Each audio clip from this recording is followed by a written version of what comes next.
Alright guys, welcome back to the channel. If you are new, please do like the video, subscribe to the channel, leave all your thoughts in the comments below. If you are one of the guys that have come over from the Liam Goff channel, a huge thank you to you guys and a huge thank you to Liam Goff. If you're one of the guys that were here before that, head over there to Liam Goff's channel. He's a big UK boxing YouTuber, does some great quality content every single day. So definitely go over there, subscribe, check out his stuff, and a big thank you to you guys. If there's anything you want to see different or new or you like on this channel, let me know in the comments below. I'm always active down there. Big fights have been announced in the past 24 hours, so I thought we'd go through some of them, talk about them, make some early predictions, and say what I like and dislike about these fights. All right, we're going to start with Vidal Riley taking on Mateusz Masternak. A tough fight for Vidal Riley. Not a lot of activity from him. You know, wins the British title against Chev Clark in April of last year.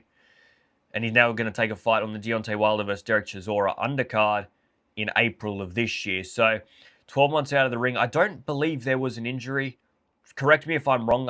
I know his career has been plagued by injuries, but in this case, I don't remember there being an injury. So if there wasn't, I mean, you got to be more active than that. You're a top 10 cruiserweighter. You're such a promising fighter. You can become the European champion 2-3 times a year. Come on, let's not do these 1 times a year because your career's over faster than you think. And I want to see you more active because he is so promising, and I do believe that he is a top cruiserweight. Cruiserweight is not filled with depth at the moment either, so you can be that name. His opponent, Mateusz Masternak, a tough opponent. 50 victories, 33 knockouts, 6 losses, and 2 draws. Those 6 losses, they're here and there. I mean, you retire against Chris Smith, but you go to decision against Unil Dorticus and go to decision against Tony Bellew. So he is a tough guy to fight, a tough opponent, but Vidal Riley, I mean, I expect you to do a job. It might not be a nice and tidy job. It might be a tough, shitty night for you, but I still expect you to come out victorious on the night. Frank Sanchez taking on Richard Torres Jr. Finally, Frank Sanchez has found an opponent. This was just taken way too long for Frank Sanchez to find this IBF title eliminator opponent. The fight's going to land on March 28th on the Sebastian Fundora vs. Keith Thurman undercard. I just want that fight to be done in terms of Fundora and Keith Thurman. Let's just get it done. I think it's ridiculous that Thurman's in there with Fundora. I think it's ridiculous that Fundora keeps choosing these opponents. But Sanchez, I mean, not a lot of activity from him either. Since that loss to Ajit Kabayel in mid-2024, he's fought once at the start of 2025 when he knocked out that Mexican guy in 2 or 3 rounds. That Mexican guy wasn't even that great. I'm talking he had more losses than wins. So for Frank Sanchez, I mean, you were touted as one of the top dogs at heavyweight before being destroyed by Ajit Kabayel. I don't believe you're millions of miles away from it. You're not the guy that we thought you were going to be, but you still got a lot to offer the heavyweight division. And heavyweight division, you can rebuild and rebuild and rebuild, but you got to be active. And you know, he's got a live dog here in Richard Torres Jr. 26 years of age, 14 victories, 12 knockouts, a former Olympian. I think there's more pressure on Frank Sanchez. I think you lose to Richard Torres Jr. and you're written off. I think if Richard Torres Jr. loses to Frank Sanchez, you get that rebuild phase because you're still a young heavyweight. But Richard Torres Jr., I mean, I think if you knock over Frank Sanchez, you've just shot up in the rankings. When you talk about young heavyweights, everybody immediately goes to Moses Atauma. But the US heavyweight scene hasn't been the same for a lot of years. And Richard Torres Jr. could be that guy. All right, he's 26 years of age. He's got all the ability. He's got the athleticism. He's almost sort of in that similar mold of your Usyks and your Moses Atauma, somebody that is a heavyweight fighter, but you know, has that athleticism of somebody that is in the lower weight division. So for Richard Torres Jr., a huge opportunity here for him. So far, I think his best wins, Brandon Moore, I believe he beat when he was undefeated, and Guido Vianello. I think that'd be the 2 best wins for Richard Torres Jr. So a win over Frank Sanchez will just keep building that resume. Callum Smith versus David Morrell, April 18th at the Liverpool Arena. This for the WBO interim light heavyweight title. Smith hasn't fought since that war against Joshua Buatsi in February of 2025. So these guys, man, like we take advantage of Naoya Inoue. Naoya Inoue was the undisputed champion and he fought 4 times last year. And we've got some other guys that we see 1 time a year, 2 times a year.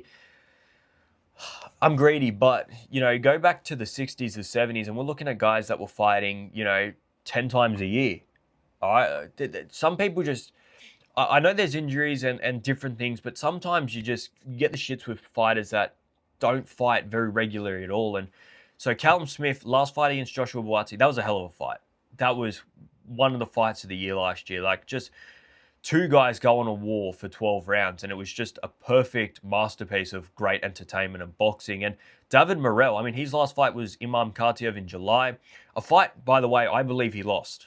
Obviously, I'm a big fan of Imam Khatiev. Maybe there's a bit of bias there, but I thought Imam Khatiev did more than enough to scrape that victory and get it. I thought it was very tough on him to not get that victory against David Morrell. David Morrell needs to be careful here because he's in there with a live dog. David Morrell, we know he's an animal as well, but Callum Smith, after that performance against Joshua Buatsi, don't forget, we were all backing Joshua Buatsi to win that fight, and Callum Smith upset a lot of people. So this fight, David Morrell versus Callum Smith, big honors up for grabs here, that WBO interim title, and, you know, maybe a shot against Dimitri Bivol. So big high stakes here. Early call. I think I'd go David Morrell. As good a performance as that was from Callum Smith, I still think David Morrell should beat him, but I think he's got to perform better and concentrate a little bit more than what he did against Imam Khatiev. All right, last fight card, Golden Boy event, March 14th, Honda Center in California. We've got Arnold Barboza Jr. taking on Kevin Sims Jr. as the main event. A step up for Arnold Barboza. He's going up to welterweight. Look, that performance against Teofimo Lopez was very lackluster, especially after that Jack Catterall victory. I thought he was going to give a lot more against Teofimo Lopez. We know how good Teofimo Lopez is, but even the activity and the forward pressure from Arnold Barboza Jr. just wasn't there at all. What he did well against Jack Catterall, he just didn't do any of it against Teofimo Lopez. And Kenneth Sims Jr. coming off the loss to Oscar Duarte. Kenneth Sims, he's got a weird career trajectory. I mean, this guy's last 4 fights, if I remember correctly, have been super lightweight, welterweight, super lightweight defeat, and now back up to welterweight. And his career's sort of been in that the past few years. It's just pick a division, all right? Pick one. Don't go back and forth. Just pick one. Whichever one you're more comfortable at. I don't care if it's super lightweight or welterweight. Just pick one. And Barboza Jr., I expect to win this fight, all right? The loss against Teofimo Lopez wasn't great, but he's shown over his career that he can do it. Jose Carlos Ramirez was a great win. Like I said, the Jack Catterall win was a great win. So I expect Arnold Barboza Jr. to get this done. The co-main is going to be Oscar Collazo versus Jesus Haro for the WBO minimum world title. This will be the 8th title defense for Oscar Collazo. I mean, the guy's outstanding at minimum weight. His opponent, I don't expect him to do much. 23, 24 years of age, 12-3. So Oscar Collazo, I expect to have a good night, but the guy is still unbelievable. And the problem is, in this weight division, you are going to get opponents like Jesus Haro. All right, they're not going to have the cleanest records. There's not the greatest amount of depth, or to be honest, it's going to sound harsh, interest in minimum weight. Oscar Collazo is an outstanding fighter and deserves the recognition, but that's what you get when you fight minimum weight.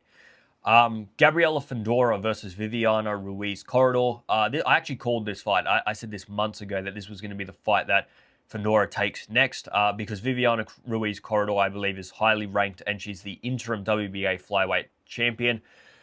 I'll be honest. Look, Viviana Ruiz Corridor, she's an Aussie as well. I'll be cheering her on come fight night, but I just think it's a mountain too high for her. Unfortunately, like Corridor, she's got an okay record, 10-2. But this is the big thing about her. She's 43 years of age and she's 5'2". All right, and we compare that to what 23-year-old Fundora, who stands 5'9", knocking out heaps and heaps of opponents, 17 victories, 9 knockouts, and she's the undisputed flyweight champion. Unfortunately for Viviana Ruiz Corridor, I just don't see it happening. Honestly, I just don't. And that's harsh. That is harsh. Like I said, I'll be cheering her on, a fellow Aussie. I like to see the Aussies doing well. She's got a huge opportunity here, but like we're talking about, the problem that I have, right, is there's the big comparison that I always put in, and it's, we look at Sebastian Fundora against Keith Thurman, and you say the height difference is massive, but Keith Thurman, you can always back to say he might be crafty enough and he might just have enough power. We saw him knock out Brock Jarvis not so long ago to do something against Sebastian Fundora. We've seen Sebastian Fundora get knocked out against Brian Mendoza. That you can beat this guy, and the men have enough power at super welterweight to, you know, anybody can win any fight. The problem with flyweight in the women's game is I just don't see any of these women having that power to beat Gabriela Fundora, and I don't see any of these women that stand 5'2", 5'3", 5'4", being able to outbox somebody so tall in Gabriela Fandora. So that's my criticism. Look, Gabriela Fandora, lots of people tout her as one of the best women in the game. And I don't sort of dispute that, but I don't think the resume is there. I think she needs to start looking into other divisions, looking at other world champions and taking bigger name fights. Alexis Kubicki, I mean, there was a good victory, but you never went into that fight expecting her to win. And when you come into these fights, I always look at your resume as in, before the fight, what were you supposed to do against that opponent? What did you do against that opponent? Rather than retrospectively looking at things and saying, well, she was undefeated at the point when she fought her, so she should get the credit for that. Nobody thought coming into that fight that Kubicki was going to win that fight. Coming into this one, she's going to be a massive underdog, Viviane Ruiz Corridor, and come fight night, I expect Gabriela Fandora to win and win it quite comfortably. So for Gabriela Fandora, I want to see her in fights where we don't quite know the outcome. We think that there's more of a chance of her opponent winning, and then I will be giving her a lot more credit than I do, because at the moment I don't. And look, these girls, Gabriela Fandora and Sebastian Fandora, fighting under PBC, fighting under WBC, getting these favourable picks does annoy me, because number one, I'm not a big fan of the height thing. All right, it's probably coming across. I don't like it. They're not breaking any rules, but come on, what are you doing? You're 5'9" fighting a 5'2" girl. Like, I think it's ridiculous. I think it's unfair. I think that if there could be, there should be restrictions on these things, but there can't be. I don't know how it would ever work. You've just got to, you can't do anything about it. Just, I like to see these people get into harder fights. I don't see this one being a challenging fight. I see it being a very comfortable night for Gabriela Fandora. She'll hold her 6 belts up at the end of the night, and there was really no risk or doubt in the event happening. I'd love to know what you guys think in the comments below. Maybe I am being way too harsh on her. It's also got to do with what I think Fandora can do. I think Fandora, with her frame, with everything else incentivized at 23 years of age, her talent, that she's currently competing at flyweight, I think that she can go almost all the way up to heavyweight, if not to heavyweight, and dominate a lot of those divisions. And that I would much prefer see than her fighting people at flyweight that we know she's going to beat. And that's where the criticism comes in. It's a lot more out of, I know what she can do, so why are we seeing what she is doing, sort of thing. You know, playing it safe rather than risking it for probably the glory that people are giving you now that I don't believe she deserves yet. All right, the last fight is Pat Brown taking on Vasil Duka. Look, Pat Brown, 5 fights last year, 5 knockouts. I heard Eddie Hearn saying that he wants to tee up a fight between Pat Brown and Jaya Pataya. And at the time, I thought, it's a bit early. But then I thought, we just saw Andy Cruz at 9 professional fights take on Raymond Muratella for a world championship. So why is it so untoward that Pat Brown next year isn't in that conversation? If he had 5 fights this year, he has 3 or 4 this year. Do the maths, guys. It's not far away. And like I said, cruiserweight, it's not jam-packed. He's an Olympian. He automatically gets sort of a free pass through some of the easier, quote-unquote, fights that some fighters have to build through if they're not an Olympian. All right, last thing I do want to talk about, which isn't boxing-related, but Ronda Rousey is taking on Gina Serrano, Netflix MVP card. It's going to be MMA rules 5v5. The only reason I bring this up is because for a long time there was talks about Ronda Rousey taking on Amanda Serrano in a boxing match. Now, that obviously hasn't happened yet. But one thing is about this is if Ronda Rousey beats Gina Serrano, MMA rules, it's on an MVP card, it's on a Netflix card, you do the maths. I don't think it's a million miles away that we see Ronda Rousey versus Amanda Serrano talks come back up again. And that is boxing talk. So, yeah. I don't want to see it, by the way. I don't want to see Amanda Serrano versus Ronda Rousey. I think Ronda Rousey will get her ass kicked. In terms of this fight here, I mean, your guess is as good as mine. Ronda Rousey hasn't fought in ages, but she is the MMA girl. Gina Serrano, as far as I know, is just a wrestler. So we'll have to wait and see. If you are new, please do like the video, subscribe to the channel, and leave all your thoughts in the comments below. I'm out of here, guys. See ya!